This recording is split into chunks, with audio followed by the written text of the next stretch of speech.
I never imagined a trash can would be the spark that lit an entire war with the HOA, but that was before I moved into this neighborhood, before I met the one woman capable of turning anything, and I mean anything, into a community violation. Around here, they didn't need to say her name. They didn't have to.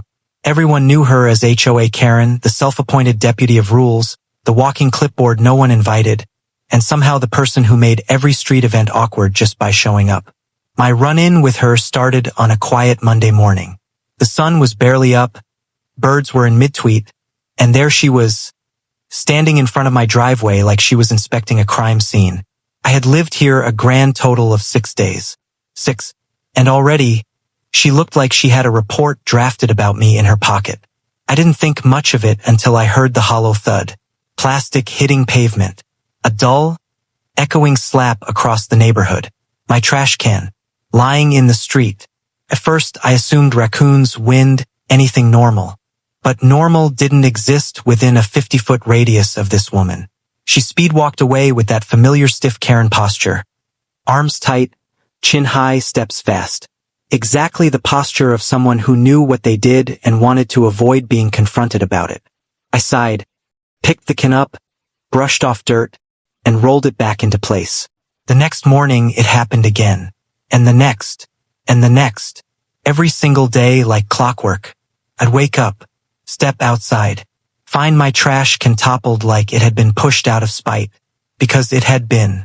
I decided to test a theory. I set up a small camera in my window, angled at the street. Nothing special, nothing obvious. Just enough to see what was going on.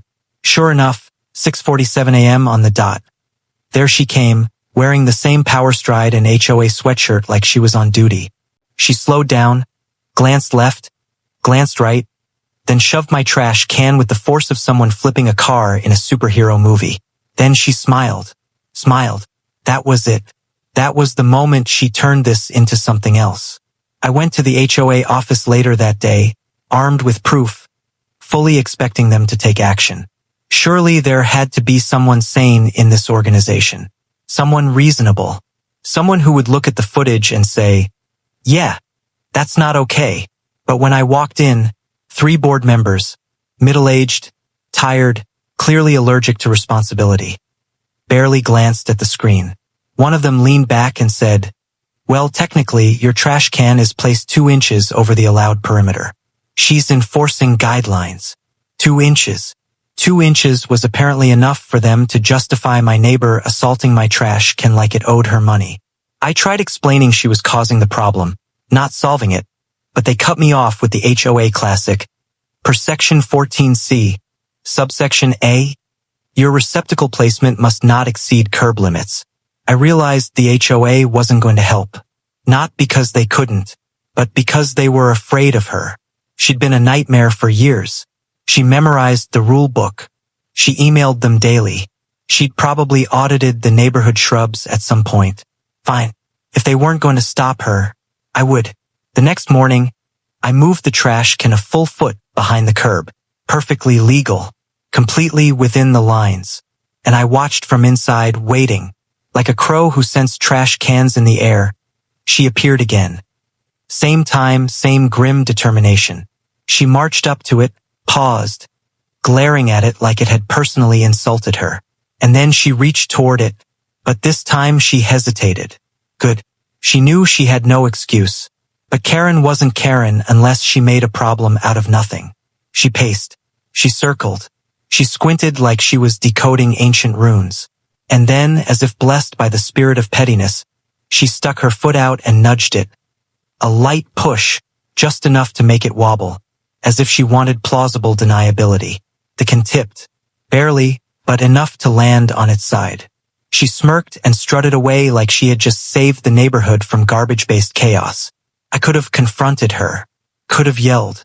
I could have marched across the street and started a screaming match for the whole cul-de-sac to enjoy. But that wasn't my style. I prefer solutions that work. So I spent that evening designing something I never thought I'd design in my life.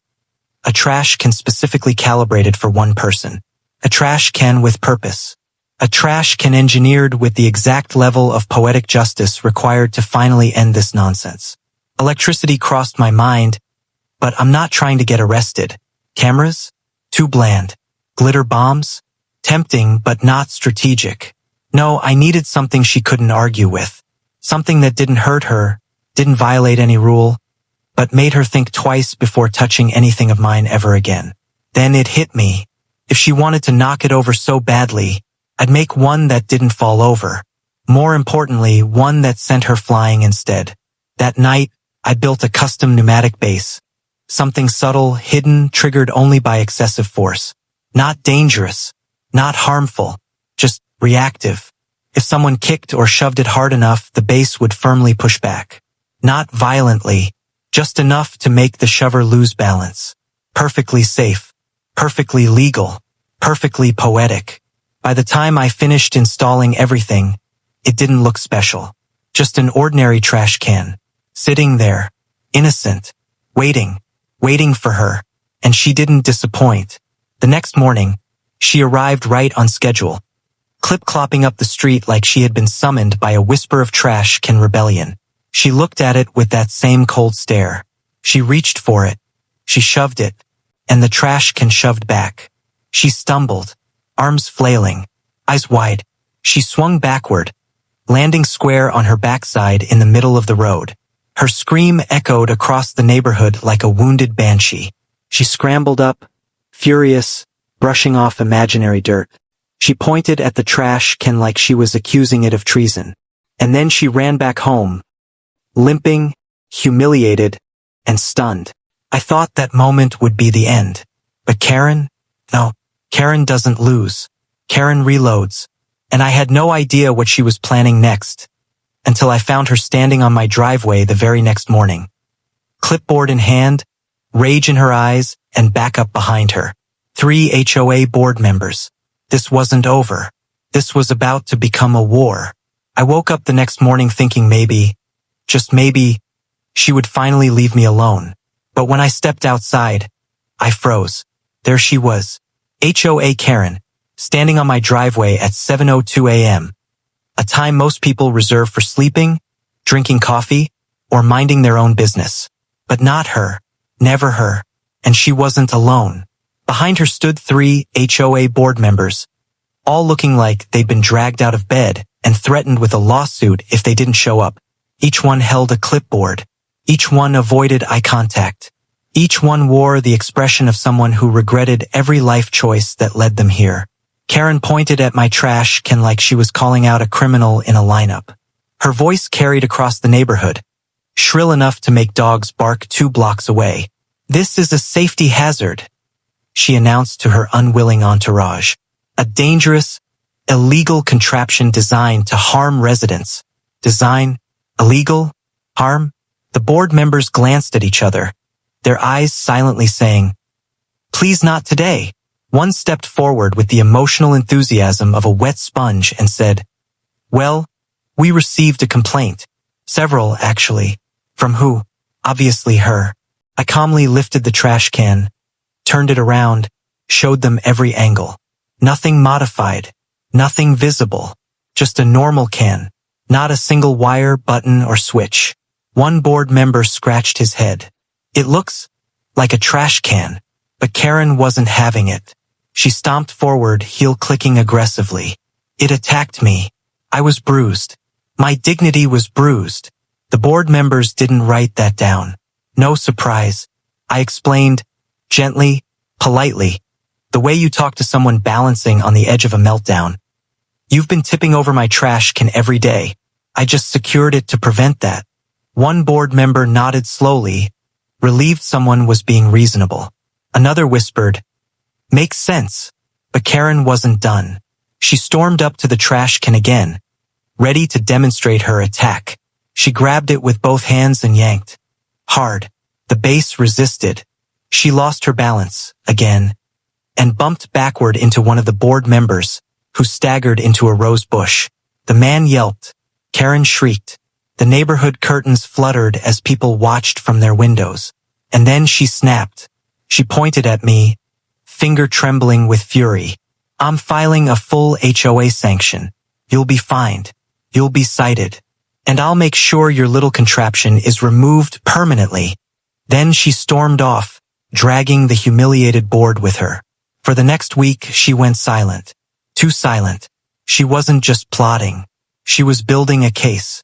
I knew it, because Karen doesn't leave a fight unfinished. She comes back bigger, louder, more unpredictable. And 7 days later, she proved it. I heard the pounding on my door before sunrise. Not knocking, pounding. The kind that makes you think the building is under siege. When I opened it, there she was, holding a thick stack of papers. HOA citations, violations, printed photos, measurements, diagrams. She had spent an entire week building a trash can dossier. I don't know whether to respect the dedication or fear it. She slammed the packet against my chest and declared, "This is your official notice. You have 48 hours to remove the hazardous device, pay the fines, and correct all outstanding violations." Outstanding violations? I flipped the pages. Apparently, according to her, my trash can was too rigid, too sturdy, visually intimidating, and, my favorite, aggressively vertical. I had to stop myself from laughing, but Karen wasn't done. She leaned in close enough for me to smell her peppermint gum. "If you don't comply, we'll escalate this to legal action." Legal. Over a trash can. She walked away like she had delivered a death sentence. That was her mistake. Because while she was preparing her case, I had prepared something else. I went through the HOA rulebook. Every page, every subsection, every petty line.